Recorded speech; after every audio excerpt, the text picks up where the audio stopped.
Hello friends, welcome to my YouTube channel. My name is Harjeet Kaur. हम कर रहे हैं क्लास 6 की एनसीईआरटी, जिसमें हमारा सब्जेक्ट चल रहा है ज्योग्राफी। इसका हम फर्स्ट चैप्टर ऑलरेडी कर चुके हैं। आज हम शुरू करेंगे सेकंड चैप्टर से, जिसका नाम है ग्लोब, लैटिट्यूड एंड लॉन्गिट्यूड्स। इसमें आज हम पढ़ेंगे लैटिट्यूड्स के बारे में और नेक्स्ट लेक्चर में हम डिस्कस करेंगे लॉन्गिट्यूड्स के बारे में, क्योंकि एक ही दिन में अगर मैं दोनों चीज़ें करवा दूंगी तो आपको कन्फ्यूज़न हो जाएगी। अब लास्ट चैप्टर में हमने पढ़ा था कि जो हमारी अर्थ है ना, वो बिल्कुल स्फीयर के शेप में नहीं है। वो जो नॉर्थ पोल और साउथ पोल है ना, वहां से थोड़ी सी फ्लैट सी है, उसके मिडिल में एक बज है। ठीक है, ऐसे है कि जैसे ग्लोब को दोनों साइडों पे किसी ने पकड़ के दबा दिया हो। अर्थ की शेप कुछ इस तरह की है, जियोइड शेप है अर्थ की बेसिकली। अब जो ग्लोब है, ग्लोब तो आपने देखा ही होगा, कुछ इस तरह का होता है। ग्लोब घर पे भी होता है कईयों के, जहाँ स्कूल में या कॉलेज में कभी ना कभी तो आप लोगों ने देखा ही होगा। जो ग्लोब है, ग्लोब क्या है? ग्लोब अर्थ का एक मिनिएचर फॉर्म है। जैसे कि अर्थ है, सेम अर्थ जैसा ही ग्लोब बनाया हुआ है। अर्थ में कंट्रीज है, ओशन है, सारी चीजें ग्लोब में भी शो करी होती है। जो ग्लोब होता है उसका साइज अलग अलग होता है। कुछ ग्लोब्स बड़े होते हैं, कुछ छोटे होते हैं। जो बड़े ग्लोब होते हैं उनको कैरी करना इजी नहीं होता, उनको कैरी करना थोड़ा मुश्किल हो जाता है। कुछ छोटे ग्लोब होते हैं जिनको पॉकेट ग्लोब्स भी बोला जाता है। कुछ ग्लोब होते हैं बैलून लाइक, ठीक है, बैलून की तरह होते हैं। उनके ऊपर सारे कॉन्टिनेंट्स बने होते हैं, ओशियंस बने होते हैं, और उनमें अब जब आप हवा भरते हो तो वो एक ग्लोब की तरह बन जाता है। अगर आपने कहीं जाना है तो उससे हवा निकाल दो और उसको पॉकेट में डालो और चल दो। तो ऐसे जो ग्लोब होते हैं ना, इनको कैरी करना थोड़ा इजी हो जाता है। ये हैंडी ग्लोब्स होते हैं। जो ग्लोब होता है ना, वो फिक्स नहीं होता। जैसे ग्लोब है ना, आपने देखा होगा, ग्लोब पे एक नीडल होती है और इस नीडल के आसपास ग्लोब घूमता रहता है। कभी भी ये फिक्स नहीं होता। ऐसे नहीं है कि एक फिक्स पोजीशन पे ही खड़ा रहेगा।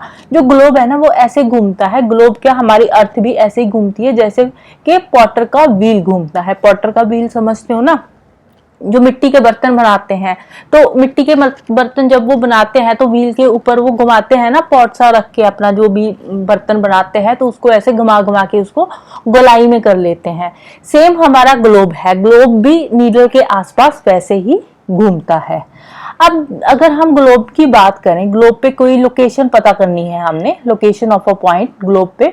अब देखो, जो अर्थ है, अर्थ स्फीयर की तरह है, लाइक अ बॉल। ठीक है, बॉल पे अगर हम कोई पॉइंट लगा दें, जैसे कुछ इस टाइप की अर्थ है ना, बॉल है, ठीक है, बॉल पे अगर कोई पॉइंट लगा दे तो पॉइंट की लोकेशन पूछे कि ये पॉइंट किस जगह पे है, तो बॉल पे हम बता नहीं पाएंगे कि कौन सी जगह पे है, लेफ्ट है, राइट है, क्योंकि बॉल को जब हम घुमाएंगे तो लेफ्ट राइट बन जाएगा, राइट लेफ्ट बन जाएगा, तो पॉइंट हम बता ही नहीं पाएंगे कि कौन सी जगह पे है। ना हम नॉर्थ साउथ उसका कुछ बता पाएंगे बॉल पे। ठीक है, तो सेम अर्थ पे है। अर्थ पे हम पॉइंट को ऐसे सीधा नहीं बता सकते कि ये वाला पॉइंट लेफ्ट साइड पे है या राइट साइड पे है या नॉर्थ है या साउथ, या कौन सी लोकेशन है हम ऐसे पता नहीं कर सकते। इसीलिए अर्थ पे किसी भी लोकेशन को पता करने के लिए या ग्लोब पे किसी भी लोकेशन को पता करने के लिए हमने क्या बनाए हैं, कुछ पॉइंट ऑफ रेफरेंस, कुछ लाइंस लगाई हुई है। ठीक है, अब ग्लोब में जैसे मैंने अभी बताया है कि आपने नोटिस किया होगा कि ऐसे एक नीडल सी लगी होती है ऊपर और नीचे। इस नीडल के आसपास जो ग्लोब है वो घूमता रहता है, और ये वाली जो नीडल है ना, वो टिल्टेड मैनर पे है, और इस नीडल को क्या बोलते हैं, एक्सिस। सेम हमारी अर्थ है। जो हमारी अर्थ है ना, वो भी अपनी एक्सिस पे टिल्टेड है। अर्थ की जो एक्सिस है वो सीधी नहीं है, थोड़ी टिल्टेड है। 23.5 डिग्री से वो टिल्टेड है। ठीक है, अभी इतना अंदर नहीं जाना, सीधा बस इतना कॉन्सेप्ट समझ लो कि जो अर्थ की एक्सिस है ना, वो थोड़ी टिल्टेड है, थोड़ी टेढ़ी है। ठीक है, और इसके दो पोल्स है। कौन कौन से? एक है नॉर्थ पोल और एक है साउथ पोल। जो नॉर्थ वाला पोल है उसको नॉर्थ पोल बोलते हैं, जैसे ये हो गया ना, ठीक है, ये वाला हो गया इसका नॉर्थ पोल, और ये जो नीचे वाला हो गया ये हो गया साउथ पोल। ठीक है, तो ऐसे हमारी अर्थ भी टिल्टेड है। बट जो अर्थ है ना, अर्थ पे कोई भी ऐसे नीडल नहीं है। अर्थ पे जो रियल अर्थ है ना, उस पे कोई भी नीडल नहीं है। अर्थ अपनी एक्सिस पे आसपास घूमती है, और ये वाली जो अर्थ पे एक्सिस है ना, ये एक इमेजिनरी लाइन है। ठीक है, हमने सोचा हुआ है कि ये एक लाइन है जिसके आसपास अर्थ घूमती है, क्योंकि जब अर्थ घूमती है ना तो अर्थ थोड़ी टिल्टेड पोजीशन में घूमती है, बिल्कुल सीधी पोजीशन में नहीं घूमती। ठीक है, जो अर्थ घूमती है तो ये वेस्ट टू ईस्ट डायरेक्शन में घूमती है अर्थ भी, और ग्लोब में भी जो नीडल पे हम ग्लोब घुमाएंगे तो हम वेस्ट टू ईस्ट डायरेक्शन में ही घुमाते हैं। अर्थ में अब एक तो हमने इमेजिनरी लाइन बता दी कि एक्सेस होती है, ठीक है, जो कि नॉर्थ और साउथ पोल को बताती है, इंडिकेट करती है कि जो ऊपर वाला है वो नॉर्थ पोल है, नीचे वाला साउथ पोल है। इसके अलावा अर्थ के सेंटर में एक और इमेजिनरी लाइन होती है जो कि जो एक ग्लोब है ना, अर्थ जैसे अर्थ एक ग्लोब है, अर्थ को दो पार्ट्स में डिवाइड करती है। ठीक है, और ये वाली जो लाइन है ना इसको बोलते हैं इक्वेटर। ठीक है, और ये वाली 0 डिग्री इक्वेटर पे आती है। ठीक है, इसको इक्वेटर बोलते हैं। इक्वेटर क्या, जो इक्वेटर है ना अर्थ को दो इक्वल हाफ में बांटती है। इसका जो नॉर्थ वाला साइड है उसको बोलते हैं नदर्न हेमिस्फीयर, और इक्वेटर के जो साउथ वाला पार्ट आ जाता है उसको बोलते हैं सदर्न हेमिस्फीयर। और ये दोनों के दोनों ही जो है ना, नदर्न हेमिस्फीयर और सदर्न हेमिस्फीयर दोनों इक्वल है। ठीक है, अर्थ जो इक्वेटर है अर्थ को इक्वल सेंटर में से कट करती है इक्वेटर। ठीक है, और नॉर्थ जो नदर्न हेमिस्फीयर और सदर्न हेमिस्फीयर है ये अर्थ के दो इक्वल हाफ्स है। तो इक्वेटर क्या है, इक्वेटर एक इमेजिनरी सर्कुलर लाइन है। ठीक है, और ये जो पॉइंट ऑफ रेफरेंस है उसको लोकेट करने में हमारी हेल्प करती है अर्थ पे। ठीक है, क्योंकि जब आपने कोई भी लोकेशन बतानी है तो लोकेशन बताने के लिए हमारे पास कुछ तो पॉइंट ऑफ रेफरेंस होना चाहिए ना, क्योंकि सर्कल पे आप लेफ्ट राइट तो कुछ बता नहीं सकते, ना कोई नॉर्थ साउथ बता सकते हो। तो इसीलिए जो इक्वेटर है ये क्या है, एक रेफरेंस पॉइंट देती है हमें किसी भी जगह का पता करने के लिए।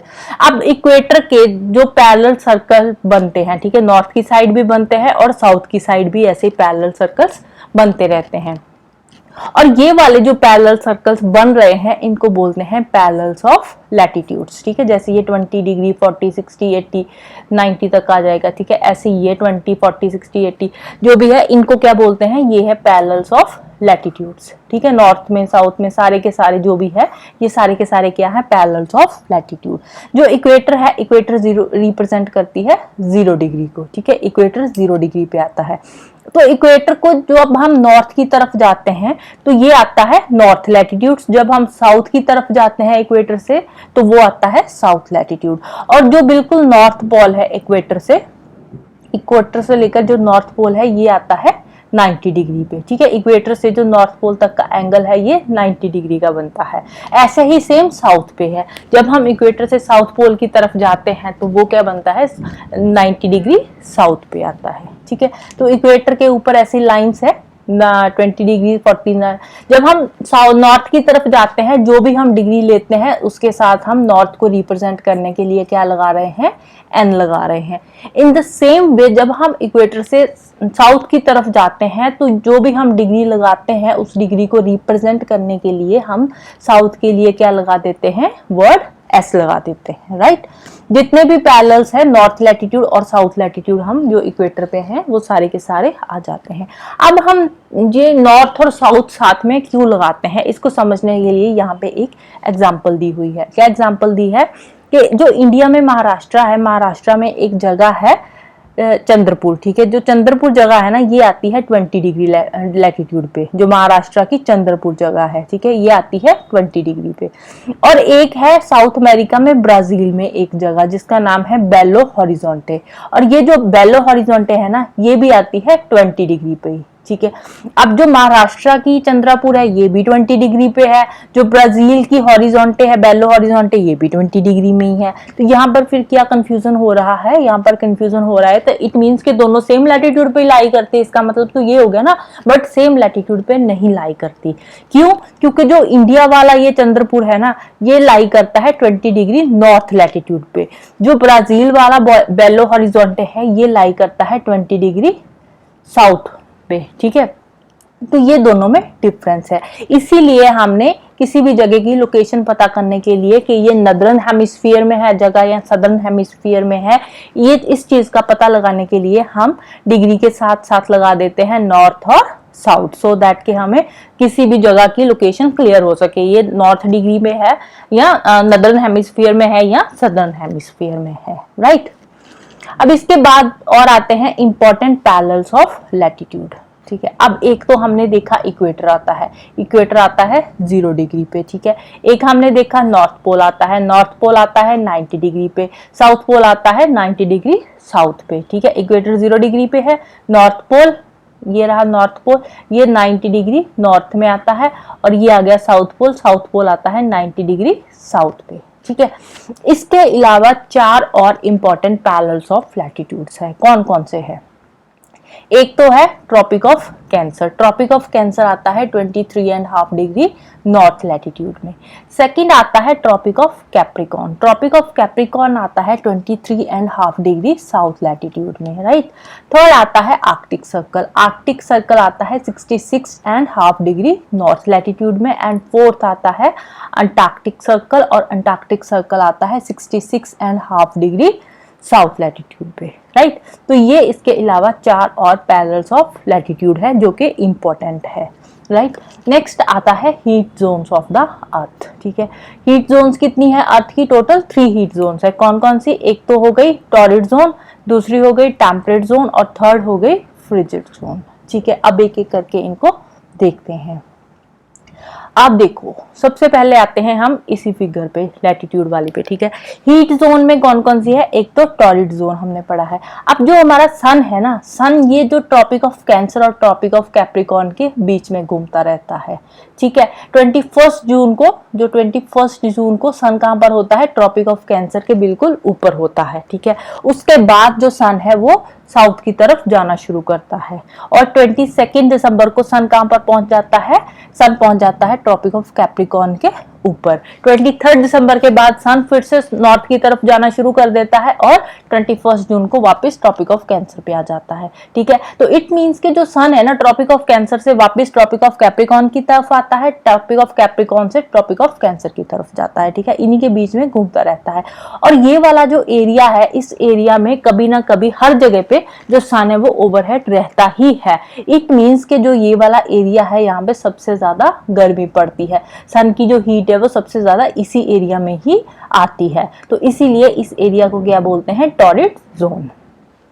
उसके बाद आता है फिर टेम्परेट जोन। अब देखो, जो टेम्परेट जोन है, ये वाली जो हो गई ऊपर वाली, ठीक है, नॉर्थ टेम्परेट जोन और साउथ टेम्परेट जोन। इस जोन पे जो सन है ना, सन कभी भी ओवरहेड नहीं होता, तो जो सन रेज है ना वो थोड़ी स्लांटिंग पड़ती है, ठीक है। यहाँ तक तो अब देखो, अगर सन यहाँ पे होगा तो सन रेज इस एरिया पे सीधी पड़ेगी, और यहाँ पर है तो यहाँ पे सन रेज सीधी पड़ेगी, यहाँ पर है तो यहाँ पे सन रेज सीधी पड़ेगी। और जो सन है यहाँ से तो वापिस मुड़ जाता है, तो इट मीन्स जो ये वाला एरिया है, यहाँ पे जो सन रेज है ना वो स्लांटिंग पड़ती है, कभी भी सीधी नहीं आती सनरेज, ठीक है। स्लांटिंग आती है तो यहाँ के कंपैरेटिवली यहाँ पे जो गर्मी है वो कम होएगी, यहाँ पे जो हीट है वो सन की कम आती है। इसीलिए जो ये वाला एरिया है इसको बोलते हैं टेम्परेट जोन। जो नॉर्थ वाला है उसको नॉर्थ टेम्परेट जोन बोलते हैं, और जो साउथ वाला है उसको बोलते हैं साउथ टेम्परेट जोन। और फिर आती है थर्ड नंबर पे फ्रिजिड जोन। फ्रिजिड जोन में क्या होता है? जो सन रेज है और ज्यादा स्लांटिंग हो जाती है, यहाँ पर तो फिर भी कम स्लांटिंग है ना, और यहाँ पर तो और ज्यादा स्लांटिंग हो जाती है। और जब सन यहाँ पे होगा, ट्रॉपिक ऑफ कैंसर पे होगा, तो फ्रिजिड जोन अगर हम यहाँ पे देखें तो यहाँ तो बहुत ही स्लांटिंग हो जाएगी, यहाँ पर तो पूरा अंधेरा ही छा जाएगा, ठीक है, सन दिखेगा ही नहीं। यहाँ पर तो बर्फ पड़ी होगी, भर भर के बर्फ होगी, आइस होगी, ठीक है। तो यहाँ पर जो फ्रिजिड जोन है ना, यहाँ का टेम्परेचर बहुत ही कम होता है, बहुत ही ज्यादा कम होता है। ये ठंडे इलाके हैं फ्रिजिड जोन वाले, ठीक है। यहाँ पे सनरेज बहुत ज्यादा स्लांटिंग होती है, इसीलिए जो ये वाला जोन है इसको बोलते हैं frigid zone, right. So that's all for today. Next हम करेंगे what are latitudes, sorry longitudes, ठीक है। लैटिट्यूड्स हम पूरा कर चुके हैं, लॉन्गिट्यूड्स हम नेक्स्ट लेक्चर में डिस्कस करेंगे, क्योंकि अभी अगर मैं लॉन्गिट्यूड्स आपको करवाऊंगी तो आपको फिर लैटिट्यूड लॉन्गिट्यूड में कंफ्यूजन हो जाएगा। अभी के लिए एक बार आप ये वाला जितना मैंने करवाया है इसको रिवाइज कर लो, नेक्स्ट हम लॉन्गिट्यूड्स के बारे में पढ़ेंगे, right. So that's all for today. जाने से पहले वीडियो को लाइक कर देना, शेयर कर देना और चैनल को सब्सक्राइब कर देना। Thank you, bye bye and have a nice day.